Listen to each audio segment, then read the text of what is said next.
나보다 더 큰 이가 여기 있으며 라는 제목 가지고 하나님 말씀을 함께 나누도록 하겠습니다. 오늘 읽은 성경 말씀의 본문을 보시면 서기관과 바리새인들 중 몇 명이 예수님께 찾아왔습니다. 그리고 표적을 보여달라고 말합니다. 이제 그 질문에 예수님은 악하고 음란한 세대가 표적을 구하나 선지자 요나의 표적밖에는 보일 것이 없느니라 라고 대답하셨습니다. 요나가 무엇이길래, 도대체 요나가 누구이길래 요나의 표적밖에 보일 것이 없다고 우리 주님께서는 말씀하셨을까요? 예수님은 자기 자신을 말씀하시면서 42절에 솔로몬보다 더 큰 이가 여기 있다 말씀하셨습니다. 여러분, 솔로몬이 어떤 사람입니까? 당시 이스라엘의 왕이었고 또 지혜의 왕으로 불렸던 인물입니다. 한때 이스라엘을 이제 부강한 국가로 이끌었던 인물이기에 이제 메시아이신 예수님께서 솔로몬보다 더 크다 자신이 그렇게 말을 하셨던 것이죠. 이 말은 이해가 됩니다. 예수님이 솔로몬보다 더 크시다는 말은 참 이해가 됩니다. 그런데 이제 41절 말씀을 보시면 좀 이해가 안 되는 것 같습니다. 예수님은 요나보다 더 큰 이라고 말씀하셨습니다. 이건 좀 이상하지 않습니까? 여러분들도 이제 요나서를 읽어보셨겠지만 요나는 불순종의 대명사였고 또 마지막까지 이제 꼬박꼬박 하나님께 말대꾸했던 인물이 아닙니까? 요나가 대단해서 니느웨가 변했습니까? 그는 건성으로 딱 5마디 대충 전했습니다. 니느웨가 변한 것은 요나가 대단해서가 아니라 하나님이 대단하셔서 변한 거거든요. 근데 요나가 뭐길래 예수님은 자신을 요나보다 더 큰 이라고 이렇게 말씀하셨을까요? 제가 제 자신을 이제 객관적으로 생각했을 때, 제가 이제 솔로몬보다 더 큰 이라고 말할 수는 없겠지만, 그래도 요나랑은 좀 상대해 볼 만하겠다 이런 생각이 좀 들었습니다. 이렇게 뭐 요나가 워낙 불순종을 많이 했고 말대꾸를 잘하기 때문에 저도 요나랑 좀 붙으면 좀 이길 수 있지 않을까 이런 생각이 좀 들었습니다. 뭐 키도 제가 좀 더 크지 않겠습니까? 그렇죠? 네. 근데 이제 요나서를 연구하기 전까지는 이제 그런 생각을 했다는 것이죠. 지금 오늘 우리가 읽은 내용은 마태복음 12장 말씀인데 이 내용과 거의 비슷한 내용이 마태복음 16장에 또 반복해서 나오고 있다는 것입니다. 바리새인과 사두개인들이 와서 예수를 시험하여 하늘로부터 오는 표적을 보이기를 청하니 악하고 음란한 세대가 표적을 구하나 요나의 표적밖에는 보여줄 표적이 없느니라 하시고 그들을 떠나가시니라. 네, 바리새인들과 사두개인들이 다시 찾아와서 하늘로부터 오는 표적을 구했다는 것입니다. 그때 예수님께서 또 똑같이 악하고 음란한 세대가 표적을 구하나 요나의 표적밖에는 보여줄 표적이 없느니라 이렇게 대답을 하셨다는 것이죠. 예수님께서 한 복음서에 2번이나 똑같은 인물을 언급하시면서 요나의 표적 그 얘기를 하고 계시는 것이죠. 예수님께서 이렇게 2번이나 똑같은 말을 하신 경우가 거의 없기 때문에 이 요나의 표적을 예수님께서는 매우 중요하게 여겼다는 것을 우리가 성경 말씀을 통해서 알 수가 있는 것이죠.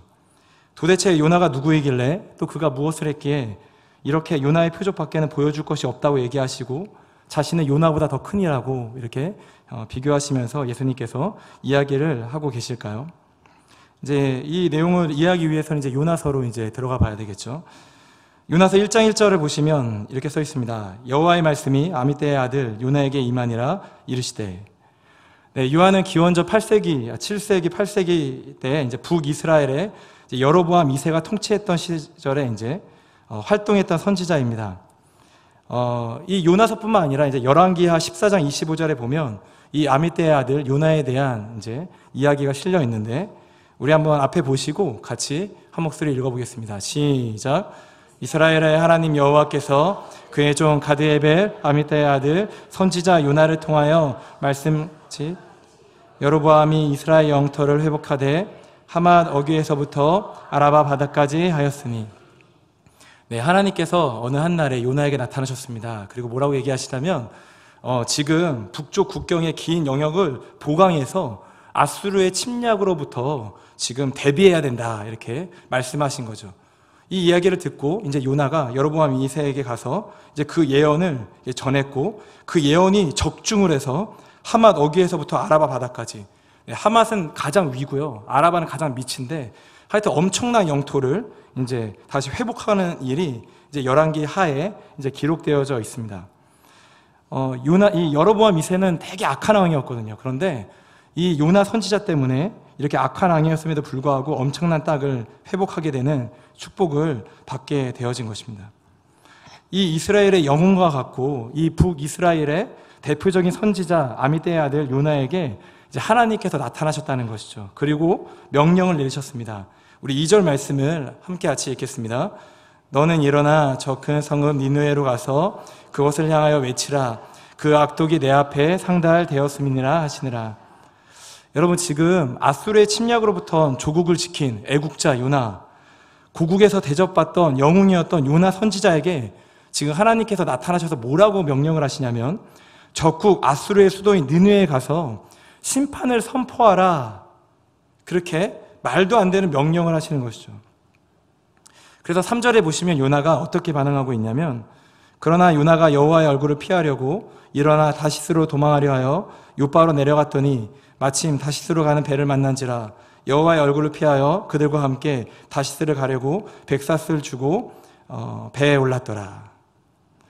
요나가 애국자인데 요나 때문에 이스라엘이 부강해지고 그 아수르의 침략으로부터 구원하지 않았습니까? 그렇죠? 근데 그 요나에게 그 적국인 니느웨, 아수르의 수도 느느웨로 가서 심판을 이렇게 선포하라고 하나님께서 명령하시니까 이 요나가 도저히 이해가 안 되는 겁니다. 그래서 이제 여호와의 얼굴을 피하려고 다시스로 도망갔다고 3절에 말하고 있습니다. 여러분, 니느웨가 어디일까요? 지금의 이제 이라크의 수도가 바그다드인데 그 바그다드에서 북쪽으로 약 350km 정도 떨어진 곳이 바로 이 니느웨라는 곳입니다. 여러분, 최근까지 이제 IS 아시죠? 그렇죠? IS가 이제 모술이라는 지역을 점령하고 막 전쟁을 벌였는데 이 모술이라는 지역이 니느웨입니다. 니느웨. 이 니느웨는 요나가 있는 곳에서 이제 북동쪽으로 한 900km 정도 떨어진 곳이거든요. 그런데 이제 이 니느웨로 가지 않고 이 요나가 어디로 도망쳤냐면 다시스로 도망쳤다는 것입니다. 다시스는 어디냐면 지금의 스페인의 카디즈 항구일 것이다, 이렇게 얘기를 하고 있는데, 하여튼 요나가 있는 곳에서 4,000km 정도 떨어진 곳이 바로 이 다시스라는 거죠. 그러니까 하나님께서 900km 떨어진 니느웨로 가라고 했는데 이 900km보다 4배나 더 먼 4,000km나 되는 다시스로 지금 요나가 도망치고 있는 것이죠. 여러분, 한번 생각해 보십시오. 우리가 이제 서울에서부터 부산까지 간다고 할 때 지금은 기차도 있고 버스도 있고 뭐 자가용도 있고 또 비행기도 있지만 대단히 멀다고 느껴지지 않습니까? 그렇죠? 그런데 지금으로부터 2700년 전인 그 시대에 하나님께서 900km를 가라고 한 것도 대단히 멀리 가는 건데 이 요나는 4000km를 도망치고 있다는 것입니다. 이게 뭐 이렇게 이동수단도 마땅하지가 않는데요. 이 니느웨가 얼마나 가기 싫은지 이 니느웨의 거리보다 4배 이상 먼 자기가 알고 있는 땅끝이라고 생각하는 그곳으로 도망가고 있다는 것이죠. 여러분, 뭐가 그렇게 싫었길래 요나 선지자는 하나님을 피해서 이렇게 땅끝까지 지금 도망치고 있을까요? 요나에게 가라고 했던 이 느느웨가 도대체 어떤 곳이길래? 여러분, 창세기 말씀을 보시면 창세기에 이제 노아의 홍수가 이제 일어나게 됩니다. 이 홍수로 말미암아 이 땅 가운데 모든 것들이 다 물에 다 이제 쓸려 버리게 된 것이죠. 그 땅에 이제 그렇게 노아의 홍수로 다 쓸려 내려간 후에 이 땅 가운데 처음 세운 성이 어떤 성인지 아십니까? 니느웨 성입니다. 니느웨 성. 여러분, 창세기 10장 8절에 보시면 구스가 또 니므롯을 낳았으니 그는 세상의 첫 용사라. 여러분, 구스가 누구냐면 이제 노아의 홍수 이후에 이제 노아와 그의 자녀들 가족만 살아남지 않았습니까? 그렇죠? 셈과 함과 야벳이 있었는데 함의 아들이 바로 구스고 이제 그 구스가 니므롯을 낳은 거죠. 11절, 창세기 10장 11절 12절에 보시면 그가 그 땅에서, 여기서 말하는 그는 이제 니므롯이죠. 니므롯이 그 땅에서 아수르로 나아가 니느웨와 르호보딜과 갈라와 및 니느웨와 갈라 사이에 레센을 건설하였으니 이는 큰 성읍이라. 네, 세상의 첫 용사라고 불렸던 이 니므롯이 이 니느웨라는 성을 이제 건설하게 되는 것이죠. 길가메시 설화라는 것이 있는데 이제 그 설화를 보면 이제 니므롯이 나옵니다. 이제 지금 사진이 나오고 있는데요. 사진을 보면 한 사람이 나오지 않습니까? 저 사람이 누구냐면 바로 니므롯이십니다. 근데 이제 저 사람이 지금 팔에 하나, 동물 하나 끼고 있지 않습니까? 저 동물이 고양이가 아니라 사자거든요, 이렇게. 네. 이 니무롯이 얼마나 큰 거인이고 강한지 지금 예전에 그 만들어 놓은 유적지를 보면 저렇게 니무롯을 표현하고 있는 것입니다.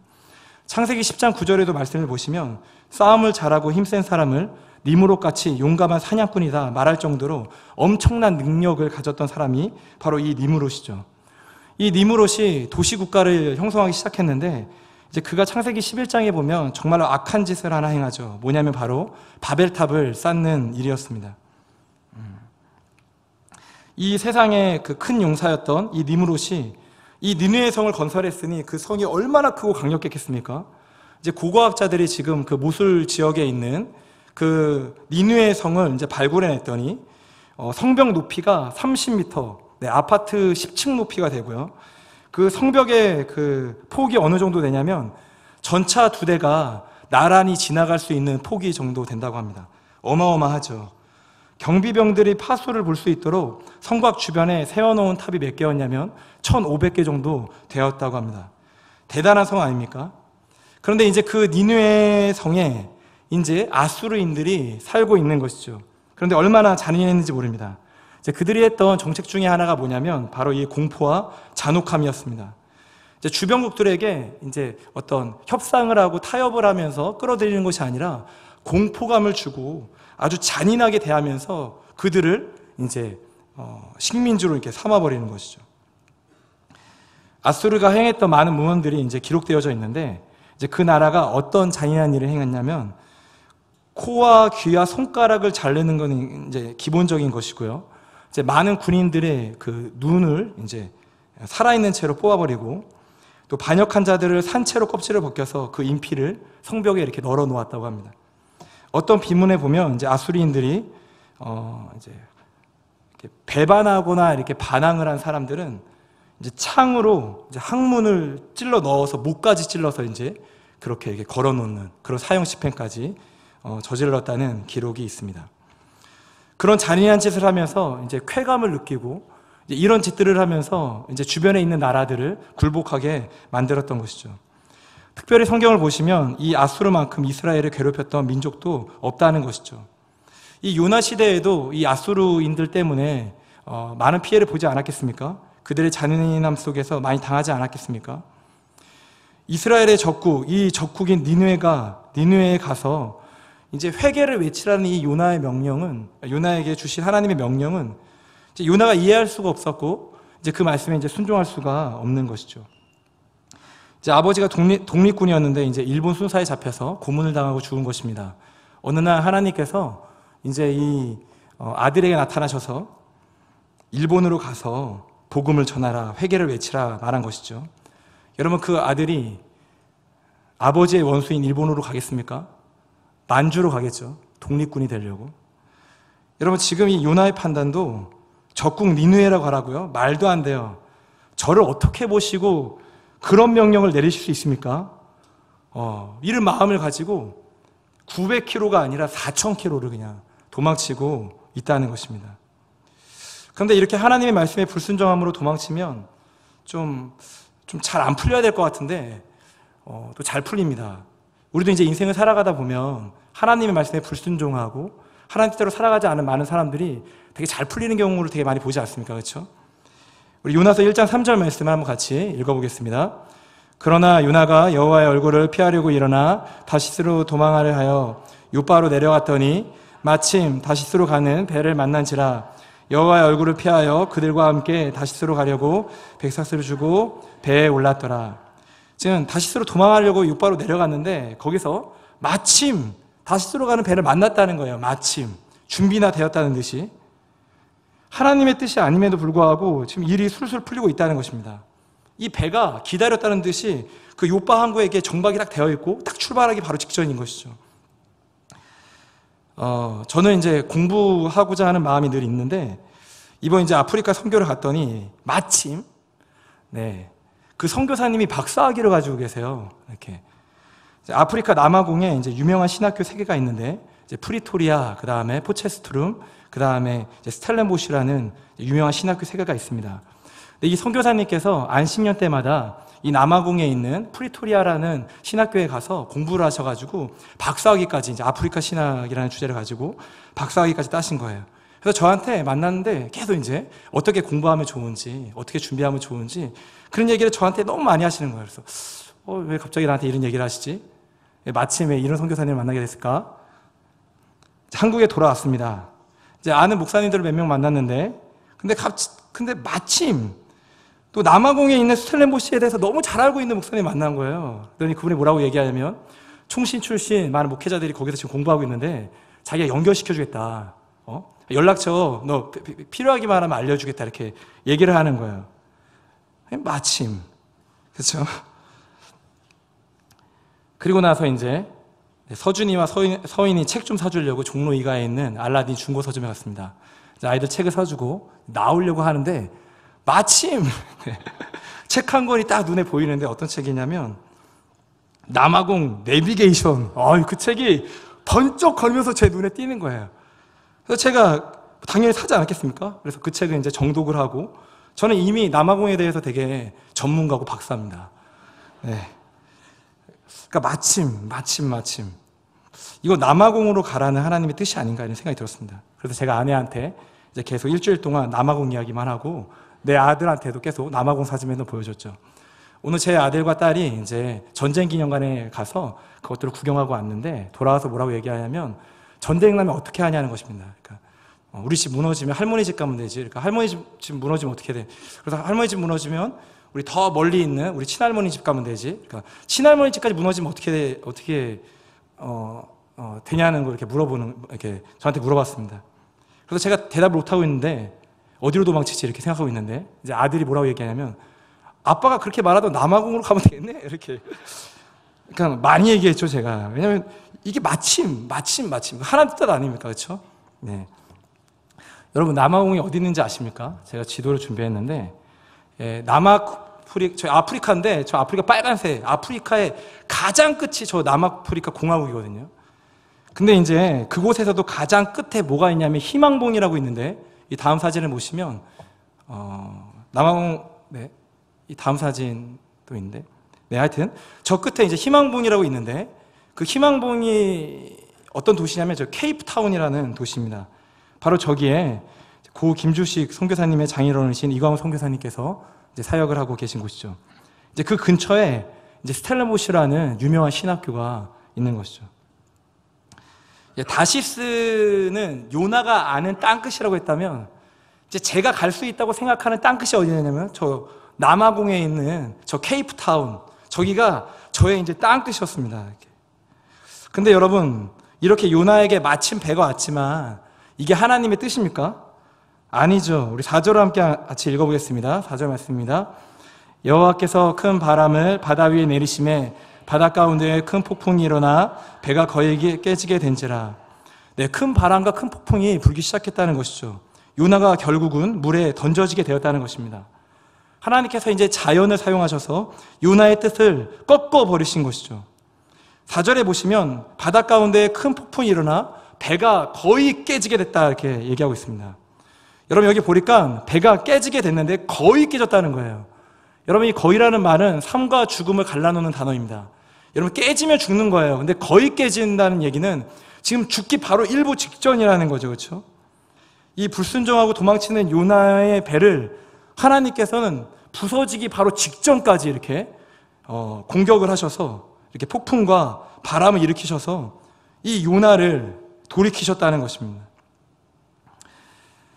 신방을 다니다 보면 이제 거의 깨진 분들을 만날 때가 참 많이 있습니다. 자녀들이 얼마나 힘들게 하는지 거의 깨져 계십니다. 병든 부모님을 돌보시느냐 얼마나 힘드신지 그 마음이 거의 깨져 계세요. 건강을 잃고 이제 아무것도 할 수가 없는 그런 분들도 많이 계셨고, 재정적인 문제와 또 고발과 고소로 거의 인생을 다 포기하기 일보 직전인 어떤 그런 분들도 참 많이 만나게 됩니다. 거의 깨지게 된 상황에서도 오늘 요나서 이렇게 보시면 5절에 보면 배를 가볍게 하려고 물건들을 바다에 막 선원들이 던지거든요. 그리고 13절에 보면 그 사람들이 힘써 노를 쳐 배를 육지로 돌리고자 얼마나 노력하는지 모릅니다. 우리의 인생도 비슷하다는 거죠. 어떻게든 살아보기 위해서 짐도 바다에 버려보기도 하고요. 자신의 남은 힘을 다해 노를 저어 가보기도 합니다. 그런데 이제 안 된다는 것이죠. 우리의 인생이 깨어질 때. 나아질 기미가 전혀 보이지 않는다는 것입니다. 왜 그러냐면 하나님께서 우리에게 거의 깨진 그 상태까지 가도록 하나님께서 그렇게 몰고 가셨기 때문에 그렇죠. 지금 여기 계신 분들도 거의 깨진 상태로 이 자리에 오신 분들이 계실 줄 압니다. 그런데 하나님께서는 왜 우리를 거의 깨트리실까요? 여러분, 그 이유는 무엇이냐면 저와 여러분들을 돌이키게 하기 위함입니다. 믿으십니까? 여러분, 정말 다행인 건 뭐냐면 하나님은 우리를 거의 깨버리지 완전 깨버리지 않는다는 것입니다.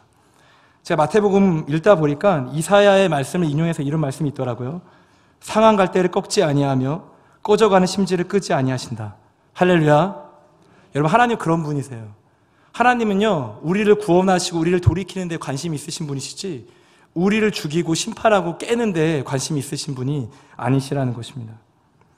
여러분, 지금 여러분의 인생 가운데 많이 깨져 있습니까? 그러면 여러분, 그 깨진 이유가 다른 사람과 다른 현상과 다른 상황 가운데 있는 게 아니라 하나님이 나에게 이렇게 거의 깨트린 상황 가운데 몰고 가시는구나, 하나님께 돌아가야 되겠다, 이 마음을 품는 오늘 이 시간이 되셨으면 좋겠습니다. 그렇죠? 요나는 이렇게 깨졌습니다. 거의 깨졌습니다. 요나는 그렇다 치고, 그렇다면 마침 딱딱 만났던 저는 어떻게 됐을까요? 이거 궁금하지 않습니까? 그렇죠? 제가 이번 에스라 수련회를 준비하면서 이번 에스라 수련회가 연구한 책이 요나서였거든요. 그래서 요나서 1장부터 4장까지를 청년들과 함께 나누고 왔는데, 이 요나서 이야기를 실컷 보고 있는데 이제 수련회 가기 전날에 이제 뉴스가 크게 하나가 이렇게 탁 떠오른 것입니다. 그 뉴스가 뭘까 해서 딱 봤는데 어떤 기사였냐면, 지금 안 보이시죠? 그렇죠? 여러분, 지금 검색하지 마시고 이제 예배가 끝난 다음에 케이프타운 이렇게 치시면 저렇게 정확하게 나옵니다. 알았죠? 뭐라고 써있냐면, 제목이 남아공 케이프타운 100년 이래 최악의 가뭄, 4월쯤 수온 고갈될 듯 물 사라진 인구 400만의 케이프타운, 남아공 케이프타운 극심한 가뭄으로 데이제로 사태 우려, 케이프타운 샤워는 90초만, 최악의 가뭄 탓, 케이프타운 물 비상계엄령. 여러분, 요나는 물이 많아서 고생했는데 제가 가려고 했던 케이프타운은 물이 없어서 지금 고생하고 있다는 것이죠. 만약에 2700년 전에 이 상황이었다면 제가 이제 아마 이 뉴스를 모르고 여기서부터 한 15,000km 정도 되더라고요. 케이프타운이 그렇게 멀지 않습니다. 거기를 이제 가겠죠. 그렇죠? 이제 갔더니 100년 이래 엄청난 기근이 와 있는 거예요. 엄청 깨지겠죠. 그렇죠? 그 다음에 돌아왔을 것입니다. 그리고 인생 끝났겠죠. 그렇죠? 다행히 지금 인터넷이 있다는 사실이 저한테 얼마나 감사한지 모릅니다. 이제 제가 케이프타운 갈 생각을 접었으니까 그 땅에 비가 올 줄을 믿습니다. 비가 와야 됩니다. 왜냐하면 선교사님이 계시기 때문에. 그 땅에 그렇게 비가 안 내리고 그렇게 어려운지 몰랐어요. 그래서 그 도시에 하루 동안 물이 공급이 아예 안 되는 날도 있다고 하더라고요. 그러니까 참 어려운 상황 가운데 우리 선교사님이 지금 사역하고 계십니다. 요나가 이렇게 4,000km나 떨어진 다시스로 도망친 이유에 대해서 요나서 4장 2절은 이렇게 말하고 있습니다. 우리 4장 2절을 함께 같이 읽어보겠습니다.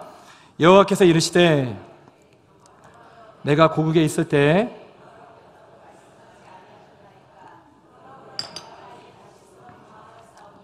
주께서는 은혜로우시며 자비로우시며 노하기를 더디하시며 인애가 크시사 뜻을 돌이켜 재앙을 내리지 아니하시는 하나님이신 줄을 내가 알았음이니이다.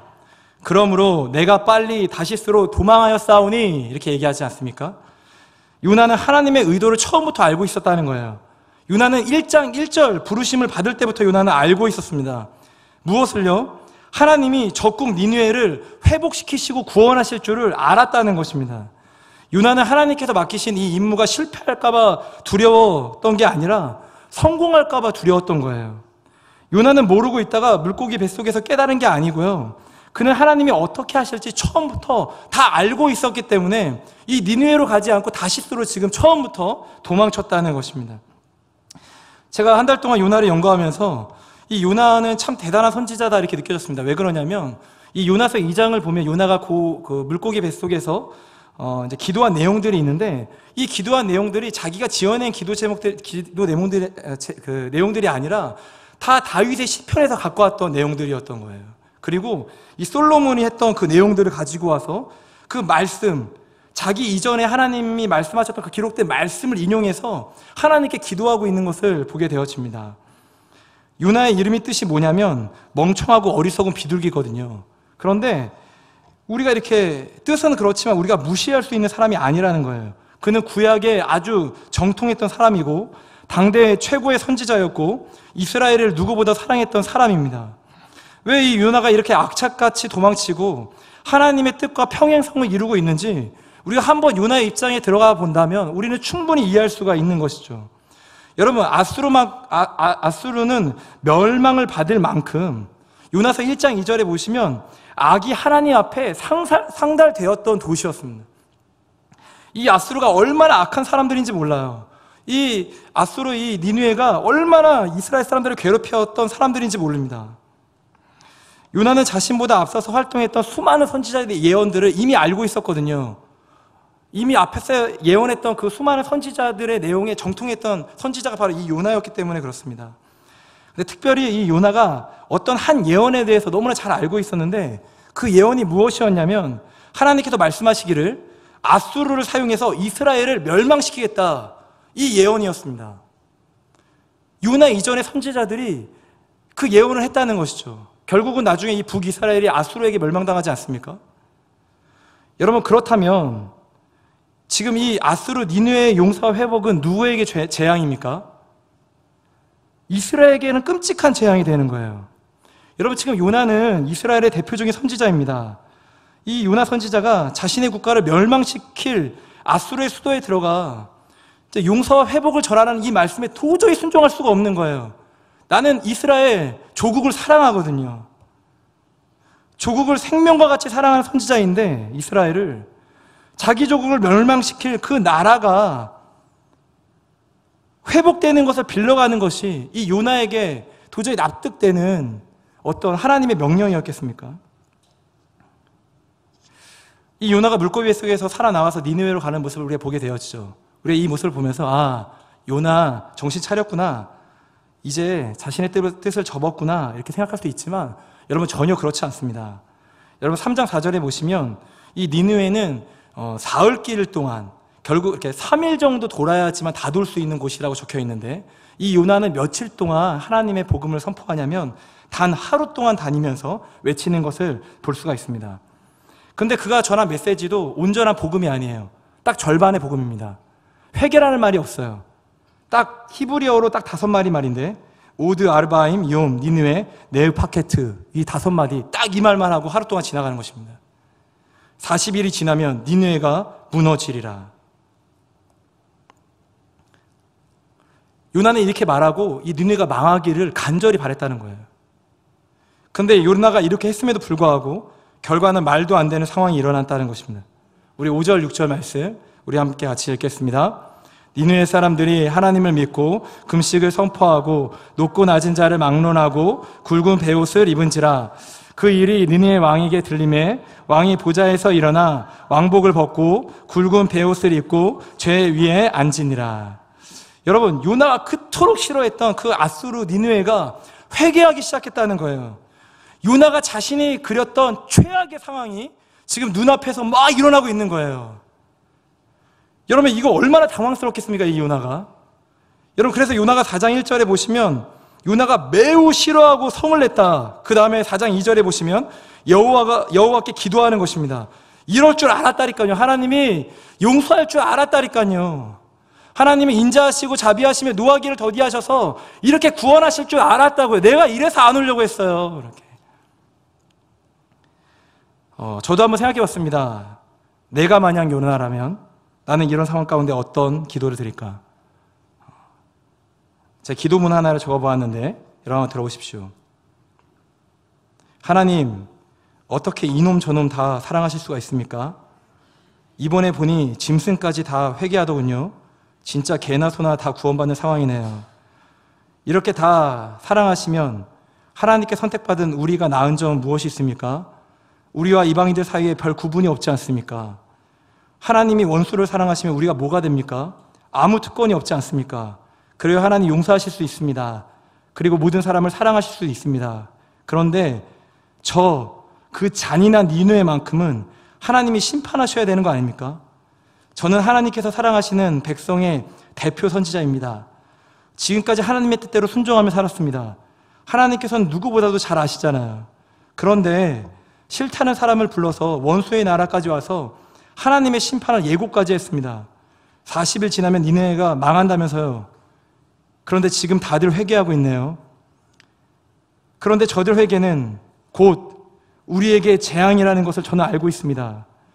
하나님께서 이스라엘보다 아수르를 더 위하시고 사랑하시는 것 같은데 저는 도저히 이 상황이 납득이 안 됩니다. 저는 조국을 대표해서 적국의 성에 들어가 하나님의 뜻을 따랐습니다. 목숨 걸고 전했습니다. 그런데 그 결과는 저의 민족을 배반하는 꼴이 되었습니다. 이제 돌아가 조국의 백성 앞에 어떻게 얼굴을 들고 다닐 수가 있겠습니까? 차라리 이곳에서 죽겠습니다. 요나는 4장 3절에 이렇게 말하죠. 우리 앞에 보시고 읽겠습니다.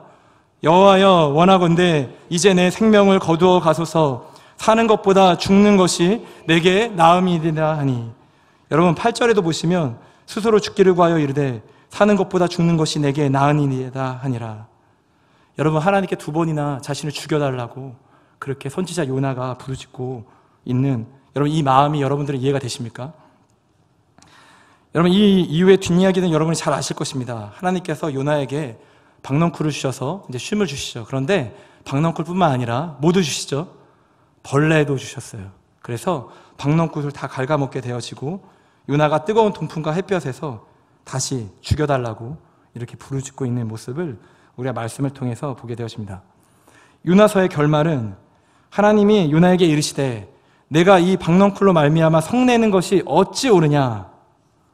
그리고 요나서는 이렇게 마치고 있습니다. 우리 요나서의 맨 마지막 말씀인데 같이 읽어보겠습니다. 하물며 이 큰 성은 니느웨에는 좌우를 분별하지 못하는 자가 12만 명이요 가축도 많이 있나니 내가 어찌 아끼지 아니하겠느냐 하니라. 여러분 성경의 66권을 보시면 하나님의 질문으로 끝나는 유일한 성경이 있는데 이게 바로 요나서입니다. 결론을 내지 않아요. 그렇게 말대꾸를 엄청 잘하던 이 요나도 더 이상은 말대꾸하지 않고 그렇게 요나서가 질문으로 마치고 있다는 것입니다. 여러분 이 요나의 이 뒷이야기는 어떻게 되었을까요? 요나는 어떻게 되었을까요? 요나는 회개했을까요? 여러분 성경 어디에도 이후의 이야기들은 기록되어져 있지 않다는 것이죠. 여러분 요나는 어떻게 되었을까요? 여러분 요나는 회개했을까요? 여러분들은 어떻게 생각하십니까? 여러분 많은 목회자들과 신학자들이 뭐라고 얘기하냐면 요나는 회개했을 것이라 보고 있습니다. 그 회개한 확실한 증거가 무엇이냐면 바로 요나가 요나서를 기록했다는 것이 확실한 증거로 보고 있는 것입니다. 여러분 요나서를 이렇게 읽어보시면 요나만이 알고 있는 내용이 가득합니다. 그가 적지 않고서는 이 요나서를 기록할 수가 없어요. 요나의 마음이라든지 하나님과 요나의 대화라든지 물고기 뱃속에서의 기도라든지 실제로 경험한 요나가 아니고서는 이 요나서를 기록할 수가 없는 것이죠. 그러니까 이 요나서의 저자를 많은 사람들이 요나일 것이다 이렇게 말할 수밖에 없는 것입니다. 어떤 사람이 이제 이런 의문을 품더라고요. 요나가 물에 빠지고 난 뒤에 선원들이 하나님을 믿고 예배드린 부분은 어떻게 요나가 알았겠느냐. 요나는 물고기 뱃속에 있었는데. 근데 여러분 한번 생각해 보면 이 니느웨가 회개하지 않았습니까? 그렇죠? 여러분 이 소문은 아마도 이스라엘에게도 퍼졌을 것입니다. 여러분 그 배에서 살아남았던 그 선원들이 이 이야기를 듣고 요나 한번 찾아가 보지 않겠습니까? 그렇죠? 이 얼마나 대단한 일인데. 그리고 자기가 그렇게 배에서 하나님을 찬양하고 하나님을 영접했던 그 이야기를 요나에게 했던 것이죠. 여러분 요나는 충분히 이 요나서를 다 기록할 수 있었던 사람이었던 것입니다. 요나는 하나님의 마지막 물음에 그의 마음이 꺾였던 것 같습니다. 그 불순종의 마음으로 가득했던 그 마음이 무너지고 하나님 앞에 엎드렸던 것 같아요. 열방을 향한 하나님의 사랑이 얼마나 큰지 깨닫게 되었고 이제 자기의 죄를 뉘우치고 하나님을 더욱 사랑하는 요나가 되었던 것 같습니다. 2015년 6월 21일 뉴스에 이런 기사가 나왔습니다. 제목인 즉슨 IS 모술에서, 여러분 제가 모술이 어디라고 그랬죠? 니느웨라고 그랬잖아요. 그렇죠? 여러분 이 IS가 모술에서 어떤 일을 했냐면 요나의 무덤을 파괴해 놀이공원으로 조성하고 있다, 이런 제목의 뉴스가 실린 적이 있습니다.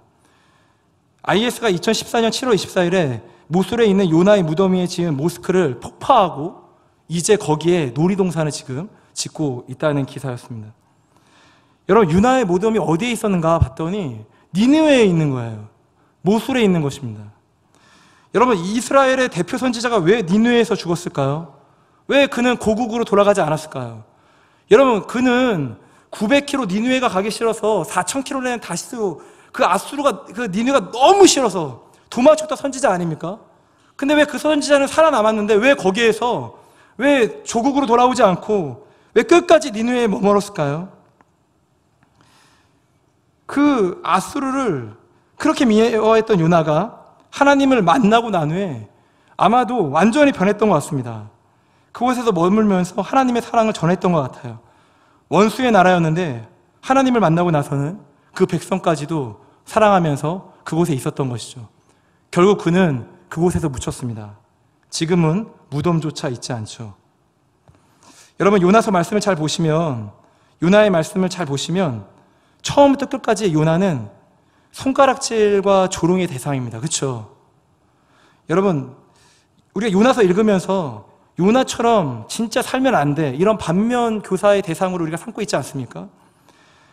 자신의 경험했던 그대로를 말하고 그간 잘못했던 행동과 태도를 요나는 빠짐없이 요나서에 기록하고 있다는 거예요.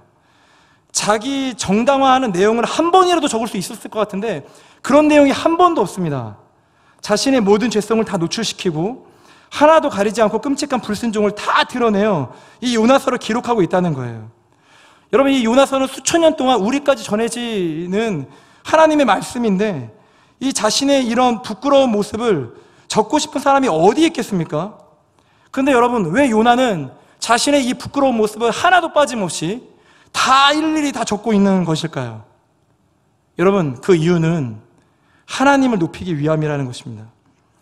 여러분 요나서를 한번 읽어보시면 요나의 모습은 하나도 들어오지 않습니다. 반면에 하나님이 얼마나 크시고 하나님이 얼마나 우리를 사랑하시고 하나님이 우리에게 얼마나 큰 은혜를 베풀어 주셨지만 우리 생각에, 우리 마음에, 기억에 남는다는 것이죠.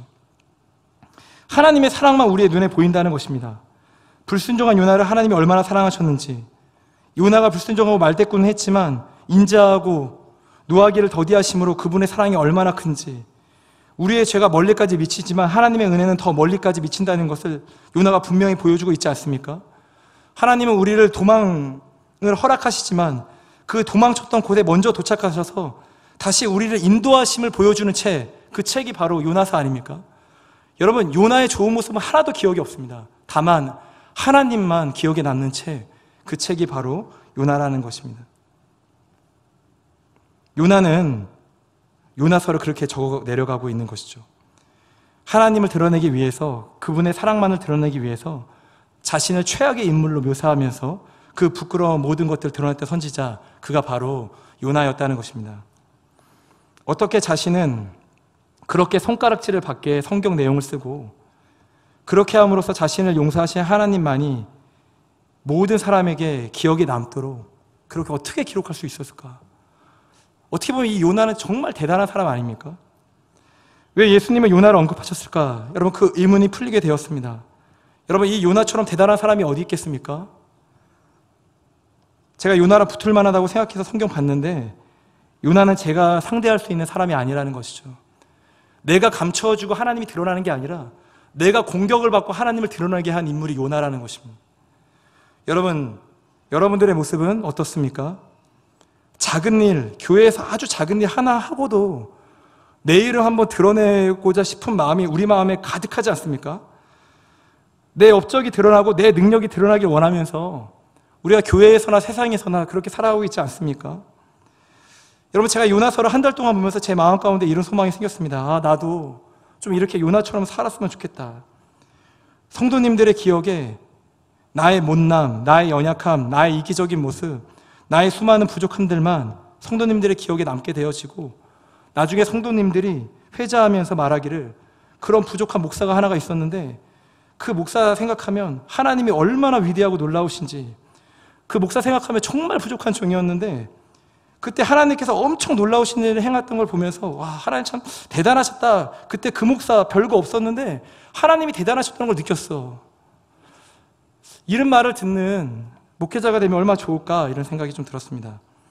내 잘난 것, 내 자랑, 나를 드러내고 싶은 것, 나의 좋은 모습, 이제는 이런 것을 드러내지 말고 내가 추해져야 하나님이 더 존귀하게 되시는 것을 알게, 내가 밑바닥에 굴러야 나를 구원하신 예수님의 은혜가 더욱 밝게 빛나는 것을 알게, 나의 연약함을 드러내고 내 자랑을 하지 않고 어떤 그런 인생을 일평생 살다가 하나님께 가면 얼마나 좋을까, 이런 생각이 들었습니다. 사랑하는 성도 여러분, 우리도 요나처럼 이 땅에서 살기를 간절히 소망합니다. 나는 감추어지고 오직 하나님만 드러내는 인생이 되기를 간절히 소망합니다. 나는 추해지고 하나님만 영광스럽게 만드는 그런 인생을 사시기를 간절히 소망합니다. 요나처럼 비록 세상에서 인정을 못 받고 교회에서 인정을 못 받더라도 우리 하나님께서 인정받는 인생이 되어 그분의 스토리에 이름이 불려지는 복된 인생이 저와 여러분의 삶이 되기를 주님의 이름으로 간절히 축원합니다.